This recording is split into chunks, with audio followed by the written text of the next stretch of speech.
Ini adalah cuplikan dari podcast Generasi Mikir yang gue bikin di YouTube Net Media Tama. Untuk lihat full episodenya, cek link di deskripsi. Halo semuanya, ini istimewa banget hari ini ya. Selamat datang di Generasi Mikir Podcast, di mana gue akan ngobrol sama teman-teman gue.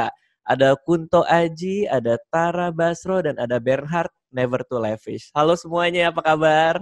Halo, baik, sehat. Gimana nih di rumah aja nih? Udah mulai garing bener kayaknya ya? Halo, baik. Gue udah lama banget nggak dandan, nggak pakai baju rapi. Jadi ini pertama kalinya setelah sekian lama. Gue juga karena ketemu kalian, akhirnya gue mandi setelah 3 hari. Iya ya. Setelah 3 hari, mandi nggak ya? Mandi nggak ya? Udah mandi lah hari ini. Tadi orang tua pada heboh kayak, mau kemana lo? Kenapa sih? Oke, nah kita akan ngobrol ya bareng mereka semua ini tentang jadi generasi yang berkeinginan untuk memaksimalkan potensi diri. Melalui cara berpikir lebih keras melawan rasa takut untuk bisa jadi apa saja yang kita inginkan. Kayak kita semua kan pasti udah melewati rasa takut kita nih untuk berada di tempat yang seperti ini. Nah, ini semua berkat Sasa MSG podcast ini terbentuk. Jadi hari ini kita mau ngobrolin soal ngelawan ketakutan terhadap isu negatif biar kita bisa nikmatin hidup sepenuhnya. Ini di antara kita nih ada wabah yang nggak jelas ya, informasinya maksudnya ya. Wabahnya sih jelas, informasi yang melingkupi wabah ini ada yang itu, ada yang benar, ada yang tidak. Nah, kalian ada nggak sih ya pengalaman dengan berita yang nggak benar terus nyikapinnya gimana? Nggak harus soal wabah ya, tapi gimana lu pernah ngedengar sebuah berita dan lu tahu itu nggak bener, nyikapinnya tuh kayak gimana? Kita mulai dari Aji dulu kali. Wah, pas banget nih. Sebenarnya gue pernah termakan satu hoax yang ada di internet. Gue dulu pernah sempat sakit penyumbatan batu empedu. Oke. Nah, terus gue tuh sempat searching gitu, ada beberapa metode alternatif lah. Karena kan gue nggak mau empedu gue diambil kan, dioperasi kan. Oh iya. Ada satu situs gitu, bahkan itu kayak ada websitenya gitu loh yang kan di luar juga banyak kan orang-orang yang melawan culture medis yang udah established ya. Gitu lah. Iya, yang udah established gitu. Ada pengobatan alternatif lain-lain dan itu ada.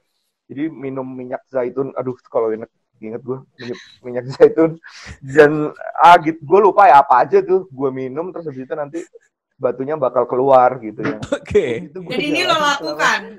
Gue lakuin selama berapa lama tuh ya? Selama 2 minggu yang ya gue merasa bodoh aja di situ. Maksudnya itu karena desperate ya, karena kita lagi sakit dan segala macam. Tapi memang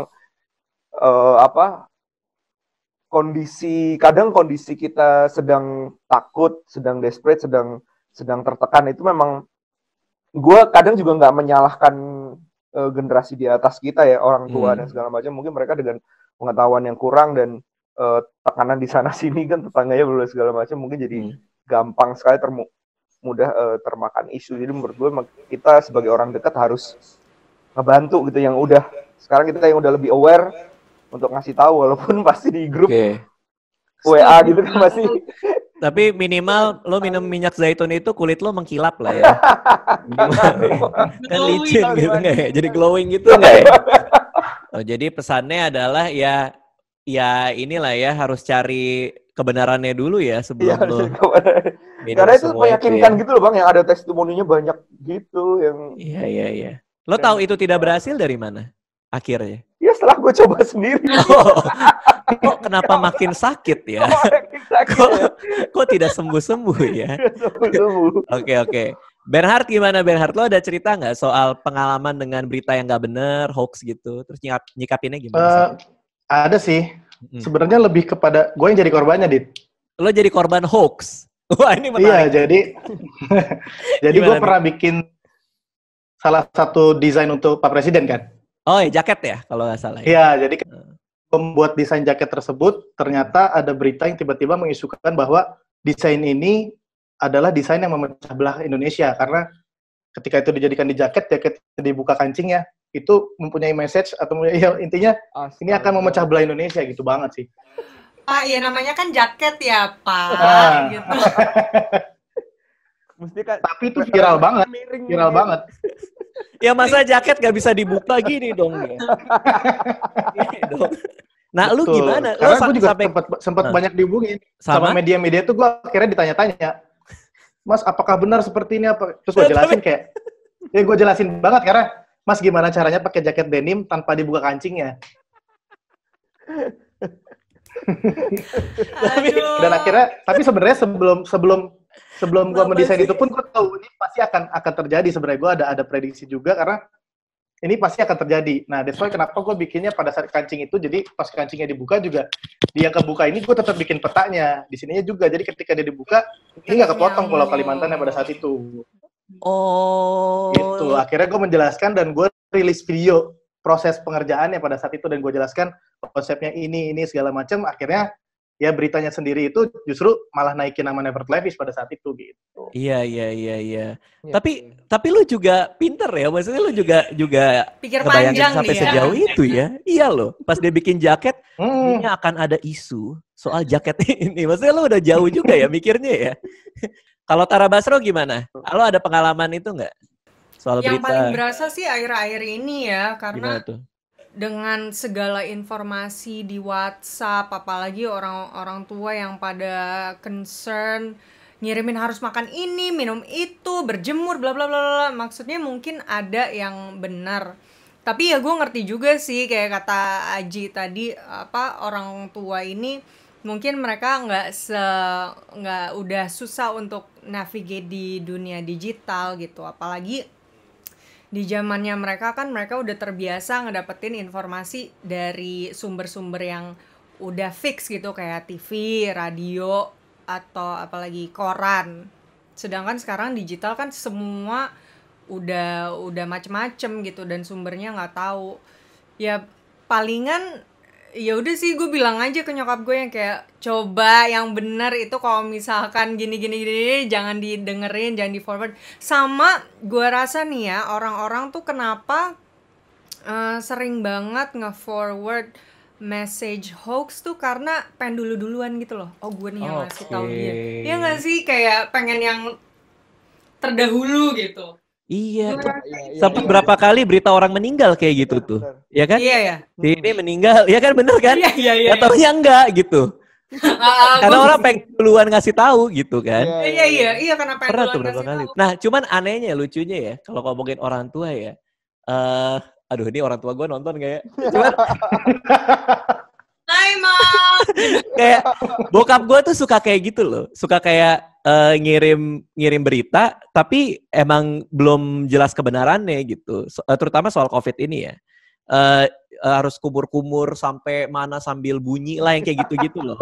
Nah, gue nanya teman gue dokter THT, gue cari tahu kebenarannya tuh nggak kayak gitu cara kerja virus gitu menurut mereka gitu kan. Nah, cuman kan ngasih taunya kan kita bingung ya sebagai anak ya. Itu dilema gue sebenarnya. Jadi bokap gue ngirim, gue cuman baca, ya gue confirm ke teman gue, tapi ngasih taunya gimana ya? Maksudnya untuk kasih tahu, Pak, lu salah gitu. Gue tuh nggak berani juga gitu loh. Kalau lu gimana, Tar? Kan tadi lu bilang lu sempat dikirimin WA juga sama keluarga gitu-gitu. Banyak banget. Kalau misalkan gue kayak lo gitu, udah nemu misalkan ada orang yang gue kenal ngerti. Itu kayaknya salah satu cara untuk nyari tahu itu bener apa enggak sih. Kalau lo punya temen yang atau kenalan bisa ditanya emang profesional, paling gue screen cap sih. Kayak ngasih lihat ini loh, katanya dia dokter gini. Oke, jadi legit ya, maksudnya ngasih tahu bahwa ini ada sumber yang terpercaya yang bilang gitu ya. Iya, kalau nggak kayak gitu misalkan. Oke, tapi yang menarik tadi si Aji bilang bahwa kadang kalau kita udah desperate ya, kita nggak tahu lagi apa pilihan apa lagi, kita jadi percaya sama semua informasi yang ada ya. Iya. Apalagi COVID kan sesuatu yang kita nggak tahu juga kan. Maksudnya ini udah bisa disembuhinnya gimana, nyebarnya gimana. Jadi segala informasi tuh pengen kita serap tapi nggak tahu pengen yang mana, which is karena desperate kayak kata Aji tadi gitu. Oke, jadi yang pertama adalah kalau kita dapat informasi, ya pastikan dulu informasi itu benar dan bisa divalidasi sama orang yang kita percaya, yang paham sama informasi itu. Oke, itu menarik banget ya. Gue korban hoax itu paling awal kelas 4 SD soalnya. Gue naksir cewek dulu. Asik. teman kelas sebelah. Terus gue bilang sama teman sebangku gue, itu cakep banget itu cewek itu. Gue masih ingat lagi namanya. Terus si teman sebangku gue bilang, dia orangnya ini nggak jelas, dia bilang. Dia pernah muntah, terus isinya mie di depan kelas, ilfil. Jijik, orangnya geli gitu kan. Wah, gue langsung gak suka kan. Dalam dada gue kayak, ih apaan sih geli naksir cewek yang pernah muntah isinya mie gitu kan. Remeh banget emang. Belakangan gue tahu, setelah mau naik kelas, gue konfirmasi ke cewek itu ternyata bohong. Si teman gue itu suka sama dia. Kasian. Supaya gue enggak naksir dia, kurang ajar emang. Nah, supaya kelihatan nyambung ya, gue bikin benang merah ya, supaya kelihatan nyambung. Kelihatan nyambung adalah kadang-kadang ada orang yang berniat jahat di sekeliling kita dan mencoba menghadirkan informasi yang salah kepada kita untuk tujuannya dia gitu loh. Jadi kita juga harus hati-hati. Jadi validasi itu penting, balik lagi ke tadi. Kalau aja gue pinter, mungkin pas teman sebangku gue ngomong, gue nggak langsung percaya, gue nanya ke sumbernya langsung kan. Lu pernah muntah mie nggak? Gitu. Digambar dia kan. Tetap aja nggak jadian juga ya. Menurut kalian, perlu nggak sih mikir dulu sebelum menyebarkan sebuah informasi ya kan? Ada nggak pengalaman kalian bersyukur tidak menyebarkan sebuah informasi? Karena belakangan ternyata berita itu tidak benar. Kita mulai dari Aji dulu. Pernah nggak lo Ji kayak gitu Ji? Kayaknya sering ya. Maksudnya karena kan gue juga masuk orang yang suka banget tuh buka sosmed, apalagi yang beritanya menurut gue paling cepat sirkulasinya tuh Twitter kan. Biasanya di situ banyak informasi-informasi yang paling up to date biasanya, dan gue nggak langsung share ke teman atau ke keluarga sih, tapi gue ada satu circle ya teman-teman gue yang biasanya gue ajak diskusi untuk ketika ada sesuatu yang naik di situ gitu. Cuman gue nggak langsung share ke teman-teman. Tapi menurut kalian kenapa ya kok orang suka banget menyebarkan berita yang belum diketahui kebenarannya ya? Kalau tadi Tara kan mungkin salah satu faktornya adalah gua duluan gitu. Gua mau duluan ngomongin ini. Ada faktor lain gak ya? Kalau menurut gue nih salah satunya mungkin kalau misalkan berita itu sesuai dengan apa sih, kayak mengkonfirmasi bias lo sendiri gitu. Misalkan mengkonfirmasi what your belief lah gitu. Jadi lo pengen ibaratnya kayak nih bener kan pemikiran gue, bener kan objektif gue gitu. Misalkan menurut gue salah satunya itu juga sih. Bener. Gue paham sih maksud lo sih.